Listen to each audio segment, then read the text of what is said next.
इल्ला फर्रक़ अल्लाहु अलैहि शमला, वो जिंदगी तो गुजारता है लेकिन उसकी जिंदगी कभी मुरत्तब नहीं हुई, हर वक्त रोना, हर वक्त पीटना ही रहता है, वावेला ही रहता है, क्या बनेगा। फर्रक़ अल्लाहु अलैहि शमला, सुबह को अलग ड्यूटी, शाम को अलग ड्यूटी, लेकिन पूरी नहीं पड़ती। सबब क्या है? ठीक है, अल्लाह रब्बुल जलाल फरमाते हैं जिसको आखिरत की मेरी परवाह नहीं, मुझे उसकी परवाह। वजअल फ़क़्रहु बैन ऐनैहि, उसकी आंखों के सामने हमेशा फकीरी दौड़ती रहती है। क्या बनेगा बच्चों का? अभी तो ये छोटे हैं, मैं बीमार हो गया हूं, अल्लाह न करे अगर मैं फौत हो गया तो ये तो रुल जाएंगे। मेरे भाई, ये मेरी और आपकी नाक़िस अक्ल ऐसा सोचती है। अल्लाह अज़्ज़ल जलाल किसी को ज़ाया नहीं करते। आप सोचे तो सही, एक खर्ब सहाबी मिल जाए, एक नबी नहीं बनते।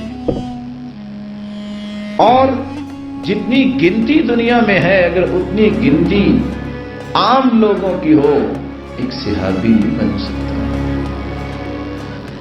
सालिह लोग अगर एक खर्ब हों तो नबी की शान पर नहीं पहुंच सकता। लेकिन कुरान का किस्सा कभी पढ़ लिया करें मेरे मुअज़्ज़ज़ और प्यारे और मुहतरम भाइयों। वकान अबूहुमा सालिहा, बाप ने एक था, बच्चों का खजाना दीवार के नीचे दबाया, दीवार गिर गई। अल्लाह को अपने बंदे की औलाद का फ्यूचर कैसे संभाला।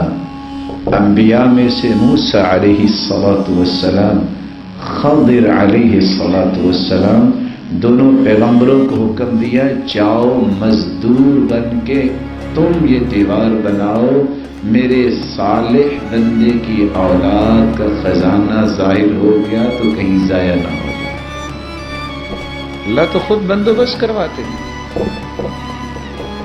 पढ़ा होगा आपने सैयदना मूसा अलैहिस्सलातु वस्सलाम का किस्सा, जब उनके हाथ से एक शख्स मारा गया, मारने का कस्द नहीं था, दौड़े पहुंचे जहां उन्होंने पहुंचना था। इमाम इब्ने कसीर रहमतुल्लाहि अलैह लिखते हैं, चल चल के पैदल उनके पांव में जूती भी टूट गई। दरख्त के नीचे खड़े हैं, लोग पानी पिला रहे हैं जानवरों को, दो नेक और सालिहा बाहया बच्चियां खड़ी हैं। पूछा, बेटा आपका क्या मसला है? क़ाल मा ख़त्बुकुम, वो कहने लगी, ला नस्क़ी हत्ता युस्दिर अर्रिआउ व अबूना शैख़ुन कबीर, हमारा बाप बूढ़ा है, जब सारे लोग फारिग हो जाते हैं तो फिर हम पानी पिलाती हैं।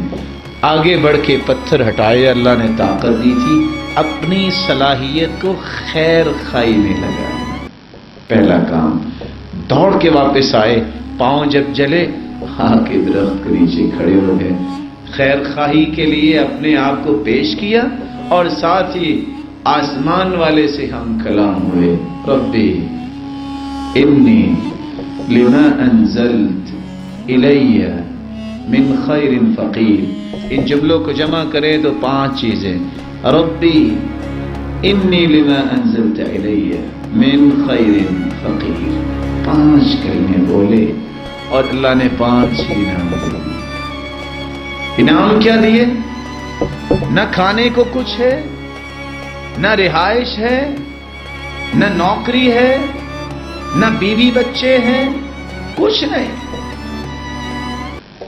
लम्हात का ही फर्क था कि अचानक नेक सालिहा औरत आई, उन बेटियों में से आके कहती है, इन्ना अबी यदऊका लियजज़ियका अजरा मा सक़ैत लना।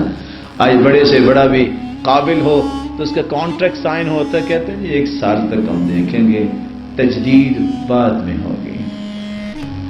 और वो कांपता रहता है, पता नहीं आइंदा साल ये रिन्यू होता भी है कि नहीं होता। आजकल कंपटीशन बड़ा है, तो मैं कंपीट कर पाऊंगा कि नहीं, सारा साल इसी फिक्र में बेचारा रहता है। अल्लाह ताला ने 5 इनाम कौन से दिए? 5 लफ्ज बोले। पहला इनाम, जाते ही اللہ جلال کے پیغمبر شعیب علیہ السلام نے 4 پیکج پیش کیے. بیٹا 8 سال تک تمہیں نوکری مل گئی ہے, 8 سال کے لیے رہائش کا بندوبست بھی آپ کا ہو گیا ہے, کھانا بھی ہمارے ذمے ہے. جب 8 سال یہ کام کر لیں گے تو میں اپنی ایک بیٹی کا نکاح بھی آپ کو دے دوں گا. وہاں 4 کام مکمل ہوئے. بیوی کو لے کے گئے کہ آگ نظر آ رہی ہے, چلو آگ تپاتے ہیں. اللہ ذوالجلال کی طرف سے آواز آئی فاخلع نعلیک انک بالوادی المقدس طوی. موسیٰ ذرا جوتا اتار دو, تمہیں پتہ نہیں تم کہاں آگے ہو. واپس پلٹ کے آئے تو سر پہ نبوت کا تاج سجا کے آئے. لیکن یقین ضروری ہے. آج بھی اگر کسی کا ایمان ایسا پیدا ہو کہ اس کا اللہ ذوالجلال پہ یقین ہو تو اللہ ذوالجلال اسے کبھی محروم نہیں کرتے. محرومی ہمیشہ میری اور آپ کی سستی اور کاہلی اور کم یقینی کی وجہ سے ہوتی ہے. رب کے وعدے سچے ہیں. انہ کان وعدہ مأتیا, اللہ کے وعدے پورے ہوئے ہیں. اس میں کوئی خلل نہیں, کوئی سقم نہیں ہے, کوئی اس میں تاخیر نہیں ہے. تاخیر ہمیشہ میرے اور آپ کے عمل میں ہوتی ہے. اللہ مجھے اور آپ کو ہر قسم کی سستی دور